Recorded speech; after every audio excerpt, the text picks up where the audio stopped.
Boa noite, bem-vindos ao Jornal do Rio. Demora, mas ela chega. Hoje é sexta-feira e seguimos agora com os principais destaques do nosso estado. Vamos falar de um acidente impressionante que aconteceu hoje na orla da Barra da Tijuca, entre um ônibus e uma van. Ainda hoje vamos falar sobre a campanha de vacinação. Amanhã tem dia D contra a gripe e a gente vai trazer todos os detalhes para você que ainda não se vacinou.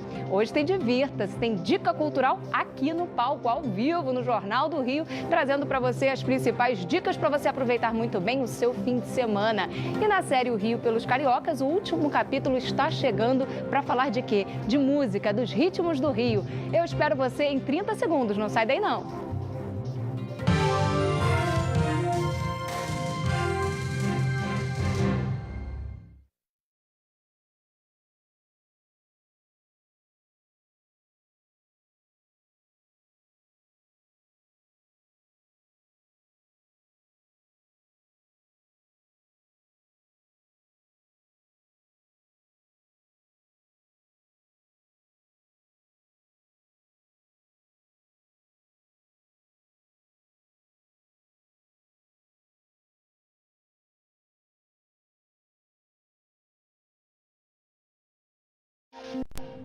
Estamos de volta com o Jornal do Rio e agora eu vou te chamar para acompanhar comigo uma imagem de um acidente que aconteceu mais cedo. Olha só, orla da Barra da Tijuca, ali próximo ao posto 3, o ônibus vem passando, presta atenção no canto da tela ali, tá chegando, já você vai acompanhar a movimentação de um veículo que vai se aproximando desse ônibus. Ele tá andando ali bem devagar, você vê, ó, uma van bate ali e o ônibus atravessa e sobe a ciclovia. É impressionante essa imagem, a gente tem mais espaço, olha só, essas pessoas que estavam caminhando tranquilamente saem correndo, uma se joga para o lado da outra, joga empurrando inclusive essa outra pessoa, depois que esse ônibus atravessa as pistas, depois de ser fechado por uma van, e sobe o canteiro. A imagem é impressionante. Olha só, você vê que esse carro freia, de repente, a van entra na frente do ônibus, ela não freia atrás para não bater, mas bate no ônibus e joga o ônibus contra a ciclovia.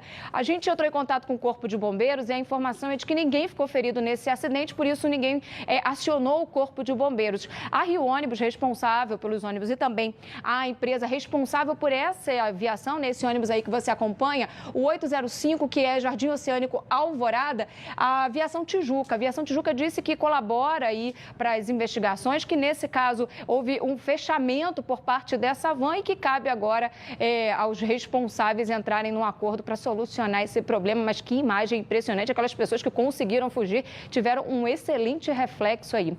Vamos mudar de assunto, vamos trazer para você informação sobre um crime que vem ganhando aí mais repercussão e fazendo mais vítimas, o roubo de placa de carro. Você acredita nisso? Pois é, agora essa é uma nova modalidade, digamos assim, tem gente sofrendo, mas sofrendo muito. Aqui no Rio de Janeiro, pelo menos 4 furtos são registrados por dia, de acordo com o Instituto de Segurança Pública. E não é só isso não, se a gente levar em consideração os últimos 4 anos, esse número já passa de 6 mil. Acompanhe a reportagem. Esta mulher, que prefere não ser identificada, está acumulando multas que não cometeu. Já são pelo menos 10. As placas do veículo dela foram roubadas em janeiro, no Recreio dos Bandeirantes, na Zona Oeste. E poucas semanas depois, as ocorrências começaram a chegar. Infrações de avanço de sinal, excesso de velocidade e até por circular nas vias do BRT.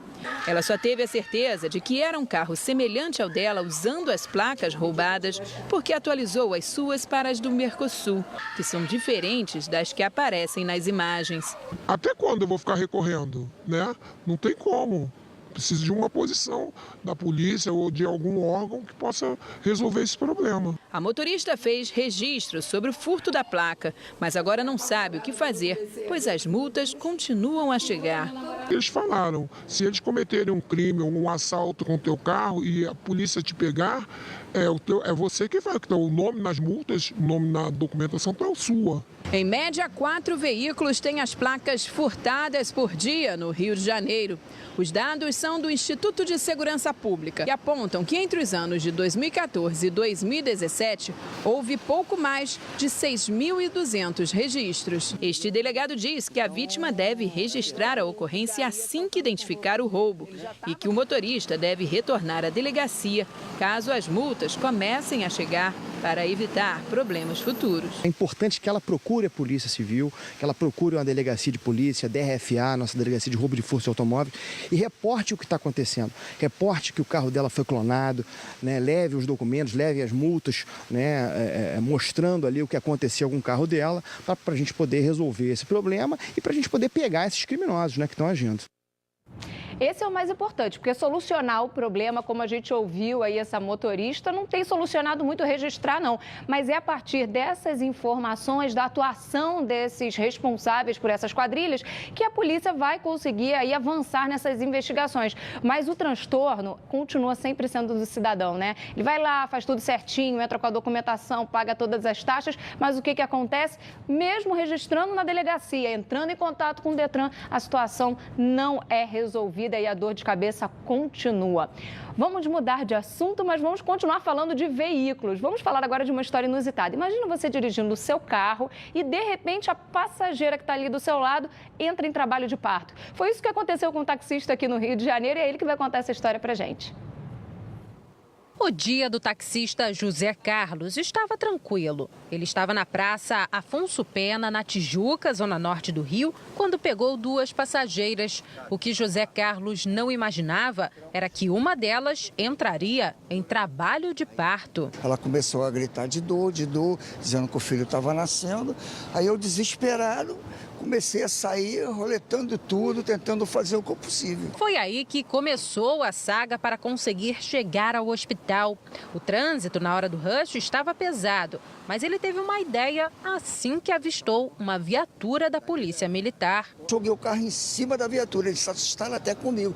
Falei, moço, pelo amor de Deus, acorde essa passageira aqui, ela está em estado de parto. Aí ele, é agora. Mas a pequena Helena resolveu vir ao mundo mais cedo, ainda no banco de trás do táxi. Estas imagens mostram o atendimento dos médicos à mãe, Roberta. O táxi do José Carlos se transformou numa espécie de ambulância. Foi por causa da agilidade dele que a Helena conseguiu chegar a tempo no hospital e ser atendida pela equipe médica. Helena nasceu prematura e está internada na UTI neonatal. Ela se recupera bem e já até mamou. O pai dela, Marcelo, e José Carlos se encontraram pela primeira vez depois do nascimento da menina e se emocionaram. Eu sou pai, então eu sei lá, né? O que eu vi, uma criança nascendo, eu lembro da minha, que eu acompanhei o parto dela. Na vida da gente aparecem essas pessoas assim que a gente acha que é do nada, mas não é não. Elas estão ali para uma missão, que a missão dele era ajudar a gente, né? E olha, boa história, bonita história, mas infelizmente não é só disso que a gente consegue trazer aqui informação para você. Hoje, amanhã, foi de confronto intenso na zona norte do Rio de Janeiro, ali na região dos morros do Borel, da Tijuca e também da Formiga. Olha só o tiro.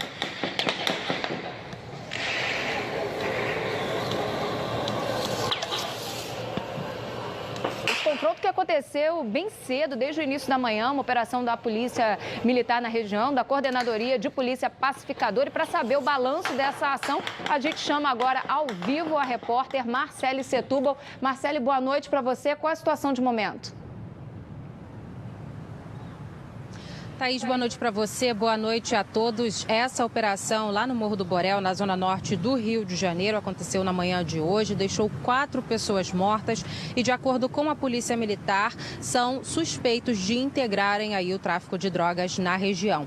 2 deles foram identificados, o Rafael Alves Peixoto, conhecido como Rufus, de 29 anos, segundo a polícia possuía 10 passagens pela polícia, e também João Paulo Lisboa dos Santos, de 31 anos, ainda de acordo com a Polícia Militar, condenado a 2 anos de reclusão por causa de posse de arma de fogo. Moradores, Thaís, mais cedo, no fim da tarde de hoje, relataram terem ouvido mais tiros vindos da comunidade. Inclusive, alguns deles relataram que o comércio baixou as portas mais cedo por causa aí desse confronto que aconteceu ao longo do dia de hoje. A gente tem imagens, Thaís, de moradores, feitas por moradores, da movimentação facção de traficantes ali na favela. Um deles está com um fuzil no ombro e o outro está sentado em uma cadeira, mexe na mochila, tira alguns sacos plásticos de dentro dessa mochila e aí logo em seguida esse homem que está usando um fuzil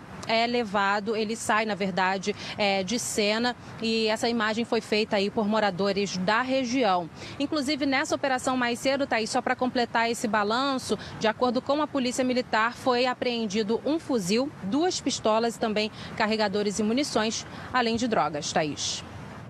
A Marcele Setúbal que volta daqui a pouco para trazer mais informações ao vivo. Hoje o dia também foi de operação no complexo do Chapadão, lugar onde uma menina ontem foi atingida por uma bala perdida. A Polícia Militar esteve por lá mais uma vez, dessa vez, pelo menos até agora, sem balanço de feridos. A gente vai para o intervalo. Na próxima bloco a gente vai falar sobre vacinação, dia D contra a gripe. Eu espero você.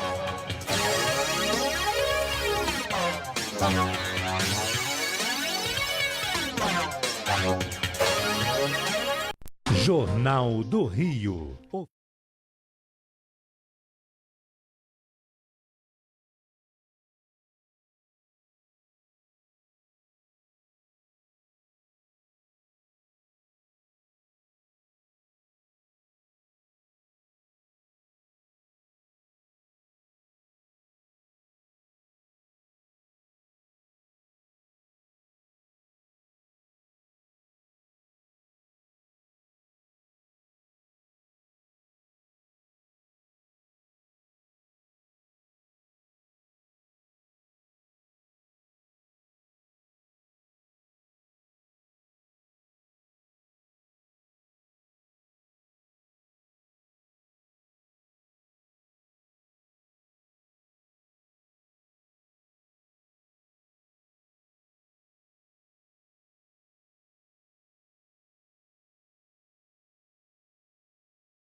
Portuguesa na ilha é invadida por 2 criminosos. Olha aí, são esses 2 nessa imagem. Ali no alto eles param, bebem água, olha só, tranquilamente, como se nada fosse acontecer e seguem aí. Olham pela janela, enquanto um ali tenta passar pela janela, ficar preso, o outro tenta dar uma ajuda. E o que a gente sabe é que eles ficaram ali ao longo de toda a madrugada. Imagens de câmeras de segurança mostraram essa ação dos criminosos ali por volta de 2h30 da manhã que teria início essa ação. Eles ficaram lá e o mais curioso é que, apesar de tanta tranquilidade, a Associação Atlética diz que tinham 2 seguranças, 2 vigias, mas que não perceberam nada. Os prejuízos não foram contabilizados e a Polícia Civil já fez uma perícia no local. Agora a gente continua trazendo para você informações ao vivo. Hora de falar de superlotação em mais um hospital aqui do Rio de Janeiro. Vamos abrir espaço para falar do Hospital Municipal Salgado Filho, que fica no Meier, uma referência, principalmente nesses casos de confronto, como a gente viu agora há pouco ali na região da Tijuca. Vamos falar para você sobre essas dificuldades de atendimento. Ontem aquela menina que a gente falou aqui, a Júlia Santos, de 13 anos, ela foi atendida nesse hospital e a família denunciou superlotação, más condições de atendimento. A Marcele Setúbal vai trazer para a gente a situação e contar um pouco melhor essa história. Fale, Marcele. Olha, Thaís, essas imagens foram feitas dentro do Hospital Municipal Salgado Filho, no Meier, na zona norte do Rio de Janeiro, e mostram aí essa superlotação. Os pacientes que estão internados na unidade estão em macas improvisadas aí ao longo dos corredores do hospital. Inclusive, um deles faz uma refeição com a bandeja apoiada nas pernas e um outro logo em seguida aparece com uma das pernas para o alto sem qualquer tipo de apoio. Essa situação que foi mostrada aí dentro da unidade. A Secretaria Municipal de Saúde culpou a alta demanda. Pois é, disse que a procura foi muito grande para o hospital e que, apesar dessas dificuldades que a gente mostrou aí nas imagens, não negou atendimento a nenhum dos pacientes. Thaís. Mas as imagens são impressionantes, elas mostram os pacientes ali nos corredores. É um fato de dignidade. A gente não está pedindo muito, não. Dignidade para quem busca a rede pública, para quem precisa de atendimento na rede municipal. A estadual também não está muito diferente disso, não, né? Também segue com muitos problemas, ainda tentando regularizar a verba mínima destinada para a área de saúde. E já que a gente está falando sobre isso, você já tomou a sua vacina contra a gripe esse ano? Pois é, amanhã é dia D de vacinação em postos de todo o Brasil e aqui no Rio não será diferente. Olha só a imagem, serão 500 postos como esse que estarão aí dando a vacina ao longo do dia. Tem horário de vacinação específico, tem um público-alvo. Para entender exatamente quem pode tomar a vacina amanhã, nós convidamos a Cristina Lemos, que é superintendente de Vigilância em Saúde. Fala, Cristina. É um dia dedicado à campanha de vacinação, tem muitos profissionais trabalhando, então a gente não espera não ter demora na fila, demora para atendimento. Aqueles que possam trazer seus filhos, né, porque trabalham durante a semana, possam trazer seus pais, os seus avós para vacinação. Vai ser de 8 às 5 da tarde e para os grupos prioritários, crianças entre 6 meses e 6 anos. Esse ano aumentamos um pouquinho o grupo das crianças, as gestantes, as mulheres que tiveram bebês nos últimos 45 dias, as pessoas com 60 anos ou mais, professores que estejam na ativa ainda, né, na rede de ensino e profissionais de saúde, né? Então, é importante que todos compareçam, se não puder amanhã, a campanha vai até o final do mês de maio. A campanha começou no dia 10 de abril, vai até o final de maio, dia 31. Então é importante você se programar nesse período para garantir a vacinação. O Rio de Janeiro é o estado que tem uma baixíssima adesão. Até agora, só 17% do público-alvo foi procurar a imunização. Então você amanhã já anota na carteirinha, separa aí a sua documentação e procure um posto de saúde. Vamos falar de dicas, já vamos começar a mudar o clima. Hoje é sexta-feira, tem informação para você, mas tem dica também de um programa muito legal para toda a família, uma exposição que reúne orquídeas raras na região do Jardim Botânico, na zona sul do Rio de Janeiro. Nesse espaço, pelo menos 15 mil pessoas devem passar para admirar belezas como essa. Coloridas, perfumadas, de diferentes tamanhos e formatos. Quem passa pelo orquidário se encanta com tanta beleza que fica até difícil parar e não fazer um registro. Hoje em dia, a rede social, a gente joga assim só a foto dela para alegrar o dia, né? E depois em casa fica lá no canteiro várias. Mais de 500 espécies de orquídeas de 30 expositores de diferentes regiões estão à mostra no orquidário no Jardim Botânico, zona sul do Rio. A expectativa é que 15 mil pessoas passem pelo local até domingo. Tem hora que isso aqui para, né?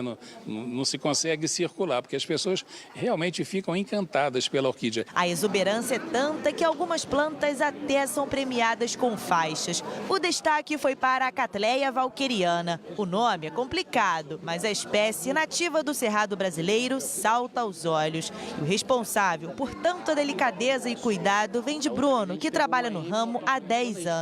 Geralmente a gente já espera que ela pegue a premiação nesse porte, né? Porque é uma planta que é raro abrir dessa forma. Além de apreciar as orquídeas, a exposição também oferece uma oficina de cultivo gratuita para o público aprender técnicas de como criar as plantas. Especialistas também ficam à disposição para tirar dúvidas e dar dicas das melhores formas e ambientes para criá-las. São muitas opções, mas uma coisa é certa, é quase impossível sair de mãos vazias. Aqui é um lugar onde é muito apropriado para você ver espécies novas e também comprar novas espécies para o orquidiário de cada um, né?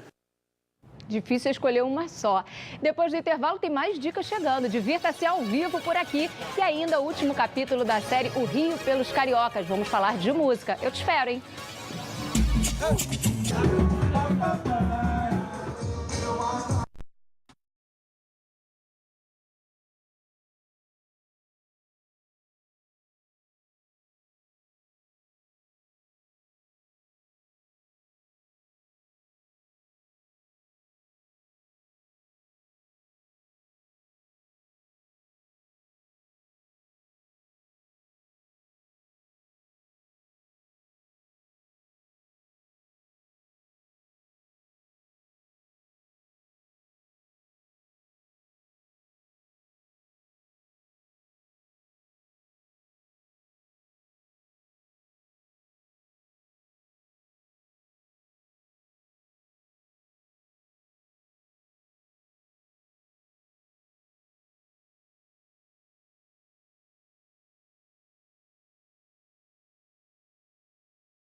E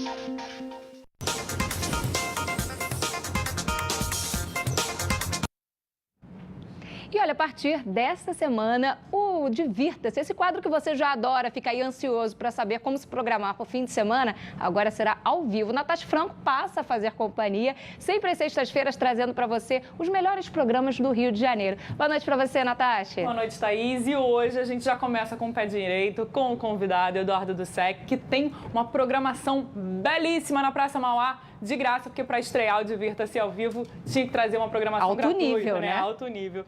Dussek, Olé é tempo de música, vai estar na Praça Mauá, vai ser gratuito, com cadeira para o pessoal sentar. E você é o grande homenageado, porque desse musical que está homenageando os musicais, é isso? É uma homenagem à música dançante, digamos assim, como um todo, a música internacional, a música brasileira. Mas tem essa coisa interessante de fazer uma coisa para o povão, de graça, para o povo todo, e com músicas dançantes de todas as épocas. Então a trilha sonora de cada um vai estar lá presente, com certeza. Foi tudo muito bem escolhido para que você se sentisse. Você está vendo imagens agora no telão, né? É, uma festa.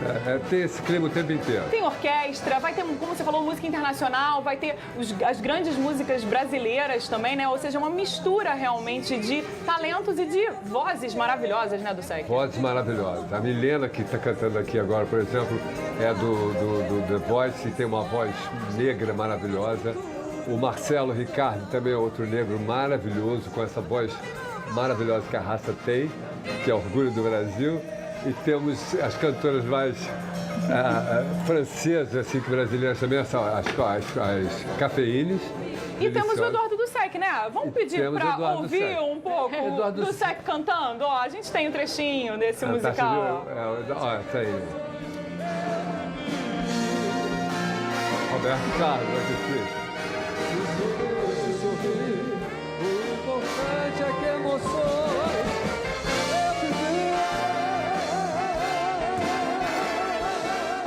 Difícil, Natasha, é se controlar para continuar nesse jornal sem dançar, sem se envolver. Mas eu sei que você tem outras dicas pra gente, Eu tenho. Eu vou pedir licença aqui pro Dussek e agora a gente vai apresentar aqui no quadro. Ó, a gente tem 4 dicas musicais. Eu vou começar com Marquinhos de Oswaldo Cruz, Thaís, porque nesse momento ele tá numa roda de samba, sabe onde? Na Praça 11, porque Praça 11 é berço do samba. Tem tudo a ver, né? Tem tudo a ver. A roda de samba começou às 18, o Jongo da Serrinha tá lá junto com ele e, ó, não tem hora pra acabar. Isso que eu ia te perguntar, pode chegar? Pode chegar. Então, isso é muito legal de você reunir diferentes nomes dessa música, né? E a gente traz, óbvio, Maria Rita, que tá encerrando a turnê Amor e Música, é lá na Fundição Progresso, tá? Amanhã, 10 da noite, abre os portões, mas você sabe, Fundição Progresso, sempre o show é um pouquinho mais tarde, vai com disposição, vai sem pressa. A outra dica pra hoje, lá no Meyer, no Imperator, Centro Cultural João Nogueira, é Pedro Luiz, que tá fazendo uma homenagem, sabe quem? Luiz Melodia. Ele tá trazendo Pérola Negra, por exemplo, só que de um jeito mais Pedro Luiz do que Luiz Melodia. E por último, eu posso falar de quê? De Los Hermanos, Thaís, porque eles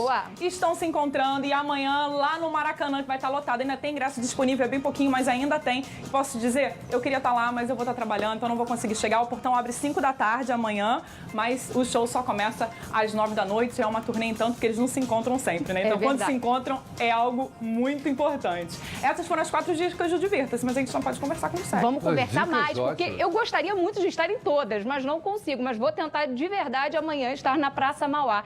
Dussek, o musical ele vem ganhando cada vez mais espaço, né? Porque até então ficou restrito a um público, mas agora todo mundo vai ver o musical, todo mundo está conseguindo ter acesso a esse tipo de teatro, né? Tá virando uma moda bem saudável, assim, porque no primeiro momento foram as grandes companhias, os grandes financiamentos, grandes musicais, todos maravilhosos, e agora estão fazendo musical de bolso, estão fazendo musical com pouca grana. Essa orquestra mesmo que toca com a gente, a MG Big Band, foi criada com músicos que saíram da faculdade de música e ficaram sem emprego, criaram uma orquestra. Oportunidade para revelação, né? É bacana isso, né? Então, eu acho legal essa diversificação e dentro do musical, o nosso não é exatamente um musical com história, mas tem várias vertentes que, por exemplo, esse fala muito de música brasileira, tem música estrangeira também, mas fala muito de música brasileira. E os temas já estão ficando, Dona Ivone Lara, Clementina, Cartola, Emilinha, Noel foi feito muito bem também. Carmiranda, tem todos os temas brasileiros colocados agora no musical. Isso eu acho uma evolução bacana. E é importante trazer isso para o público, porque como você disse, né, Thaís, musical às vezes não está para o bolso de todo mundo. E você ter isso na Praça Mauá, 5 horas da tarde, de graça, com cadeira para você sentar. Repete com calma. Quem então, adorou essa entrevista como eu, como é que faz? Então, 5 da tarde, lá na Praça Mauá, tudo gratuito, cadeirinha para sentar e ó... É só ir lá curtir, né? Não tem erro. Tem o Museu da Manhã, de amanhã, o Museu do Amanhã, que é um prédio lindíssimo. E aquela praça maravilhosa. Aquela praça maravilhosa e nesse pátio do Museu da Manhã que acontece. E eu vou convidar vocês dois para acompanharem o último capítulo da série O Rio pelos Cariocas. E a gente vai falar de quê? De música. Música carioca. Um verdadeiro caldeirão cultural cheio de ritmos.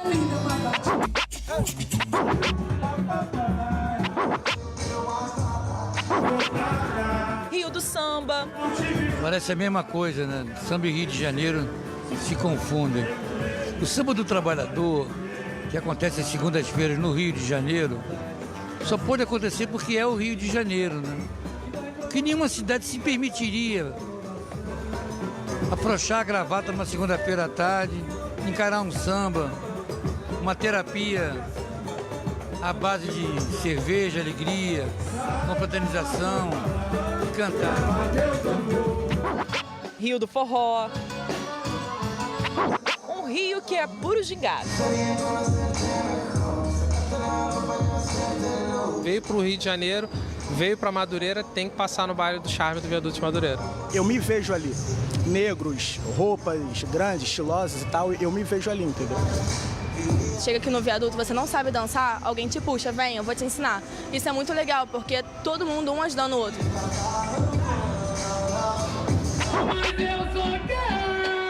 Rio do Funk. Mas tem um lugar aqui na cidade onde o Rio de Janeiro se encontra. É a Lapa, onde todos esses ritmos se misturam. Esse corredor cultural, de certa forma, aqui é muito agradável, né? É aconchegante. A cara do carioca é a Lapa, com certeza. E a cara do carioca é ser uma mistura de tudo isso, né, do SEC? É isso que eu queria trazer você de novo para comentar. Porque é funk, é rock, é samba, tem espaço para todo mundo, né, no Rio? Tem espaço para todo mundo, é importante você não ter preconceito. Que sem preconceito você consegue olhar o que há de bom em cada ritmo, trazer para você isso. Né? E respeitar, né? Mesmo que você não goste, você tem que respeitar o outro ali, trazer para si, abrir a cabeça, né? Com certeza. Como diz o meu amigo, cada um no seu site. Aliás, o meu site é eduardosec.com. É sempre importante. Thaís, voltando no Olé, que o Eduardo vai participar amanhã, eu acho que é muito legal mostrar um pouco por que você é homenageado nisso tudo, né? Porque o Olé traz um pouco desses musicais, mas também traz um pouco da sua importância na música, cantor, compositor, ator, e da sua importância nos musicais que falam da cultura brasileira, né? Falam da cultura carioca. Eu acho que desde os primeiros momentos que eu trabalhei ainda nos anos 70, eram sempre para diretores brasileiros, com musicais brasileiros. As minhas músicas todas foram dedicadas a essa temática brasileira. Então, e antes era meio difícil me definir, eu fazia tanta coisa ao mesmo tempo. E com a idade, acho que vai amadurecendo, as pessoas vão linkando você, vão moldando você e aceitam. E essa aceitação é que é muito bacana. E aí ele acaba sendo o homenageado principal de Olé, que já passou por outras cidades exatamente no mesmo formato, gratuito, dando essa oportunidade das pessoas poderem sentar e se sentirem dentro do teatro. Então eu acho que quem estiver lá realmente vai adorar ouvir música ao vivo e muito bem cantado. Então eu queria agradecer muito essa entrevista. Obrigada mesmo nessa estreia que teve convidado especial e ó, muito especial. Top.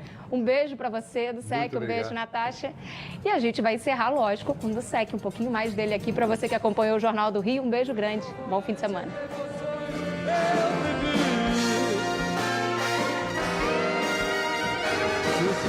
Se sorrir, o importante é que emoções. Líder da oposição, o ditador Maduro, Juan Guaidó, convoca...